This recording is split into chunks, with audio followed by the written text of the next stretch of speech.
Tricia Gibson. Thank you, Mr Chair, and I'm delighted to take part in this debate, calling on the e-petition debate, calling on a change in the law to include a ban on public use of fireworks. And I thank the Honourable Lady for Clwyd South for setting out a very comprehensive case at the start of the debate, and the Petitions Committee for bringing this debate forward. And I think we've heard today that I don't think anyone here today has argued against the fact that, used correctly, fireworks are indeed a very enjoyable spectacle. They are enjoyed by some 10 million people across the UK each year, and they have become a feature, as been mentioned several times in the debate, in publicly organised events in November, for weddings, all sorts of other celebrations. And anyone who is fortunate enough to have attended a public and organised firework display will no doubt have enjoyed it immensely. And no one here today would want to interfere with that. But we're here today also to take account of the alarm, distress, danger and anxiety fireworks far too often cause to too many people and animals, and the disruption they can cause to communities when purchased by individuals and used irresponsibly. And I find myself today in the Honourable Member, agreeing with the Honourable Member for Ayr, Cumnock and Carrick, Ayr, Carrick and Cumnock, and I want to mention that particularly because it's such a rare event. I really should be put on the record. And he gave us the perspective of a senior fire officer, which I think certainly is worth listening to. And I find myself agreeing with him wholeheartedly, so I shall hang on to that for future reference. Every year from October to January, I, as I'm sure we all do, receive complaints from constituents whose neighbourhoods are disrupted and plagued by the irresponsible use of fireworks at all hours of the dark evenings, where, under cover of darkness, too many people set out to cause mischief, who think it's funny to set them off near housing, where children are shocked from their slumbers, or indeed perhaps whole families. Pets are scared half to death. Elderly people are driven into a state of fear and alarm. And the Honourable Member for Meriden pointed out the effect on horses too. People who would want to set off fireworks don't care a jot about the time restrictions that some people in the debate have mentioned.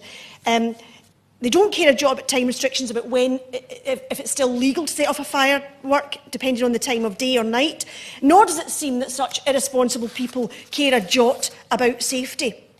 I've been contacted by constituents who are in a state of great distress often after a particularly alarming and noisy night of fireworks, which can take place for no apparent reason, other than the fact that it's October, or it's November, or it's December and you've got some left over and fireworks are still available.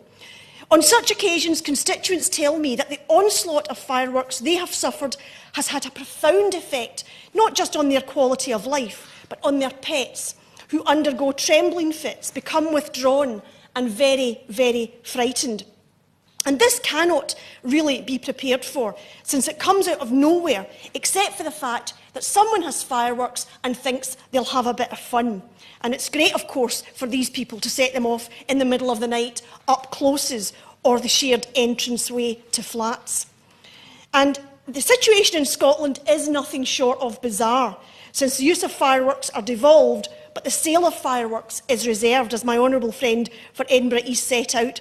It doesn't take a genius to work out that unless you tackle the sale of fireworks, who can get their hands on them, then you have lost any meaningful influence over who uses them. And as the Honourable Member for Coventry South pointed out, it is extremely difficult to police.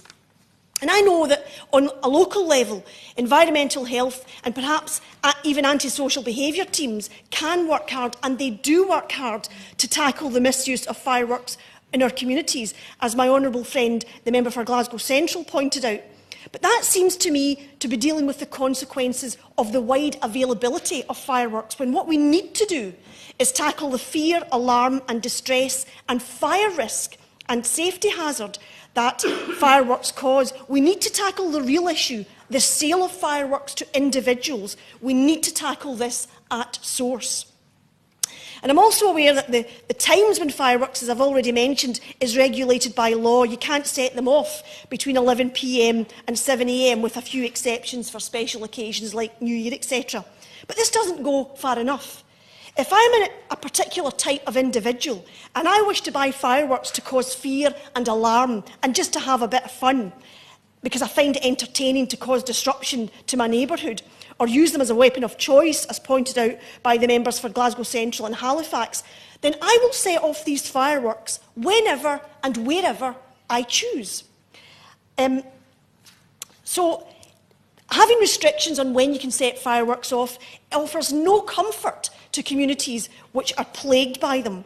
The fact is that these regulations cannot be enforced, as has been said repeatedly in this debate. Once they are on sale to any individual over 18 years old, all control is lost over irresponsible behaviour, which sadly is all too common in some of our neighbourhoods. And the member for Clwyd South suggested the possibility of a consultation on where we go in terms of the sale and restriction of fireworks.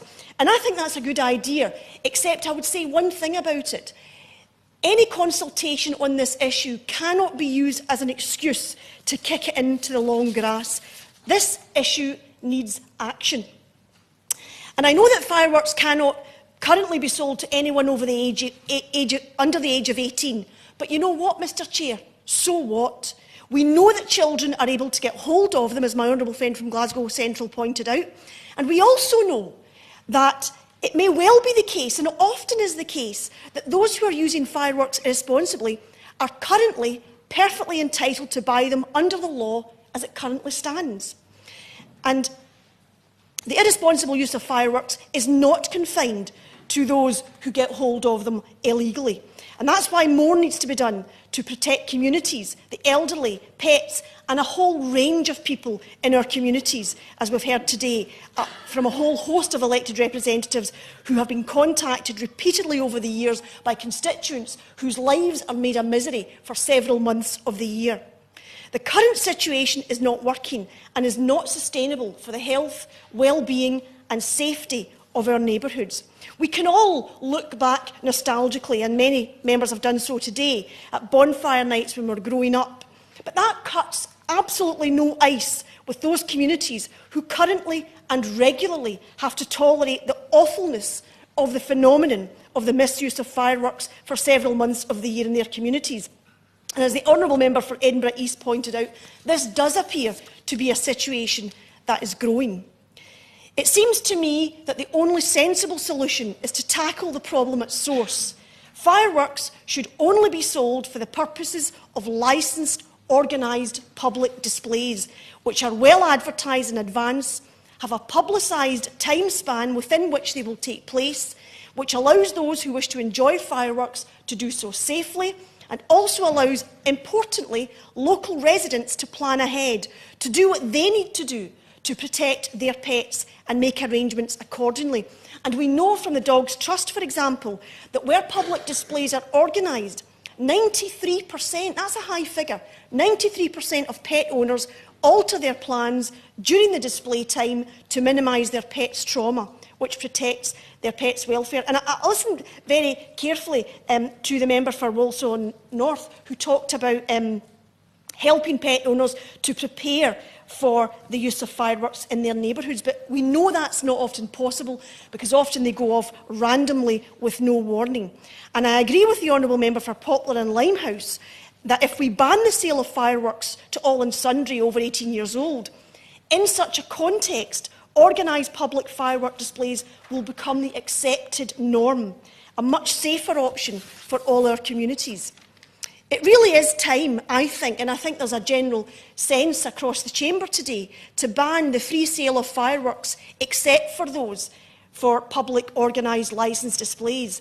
And that means we can still enjoy fireworks in our communities at New Year, at celebrations, at weddings, etc. But it will take the fireworks out of the hands of those who, either by accident or design, put the fear of God into our communities, shake our children or our whole families awake in their beds, alarm older people, cause real suffering to our pets, or even cause injury. We need to get the balance right. No one is asking for fireworks to be banned altogether. But what we need, and what I urge the Minister to consider, is banning them from being sold freely, so that we can all be sure they will be used sensibly, safely and responsibly.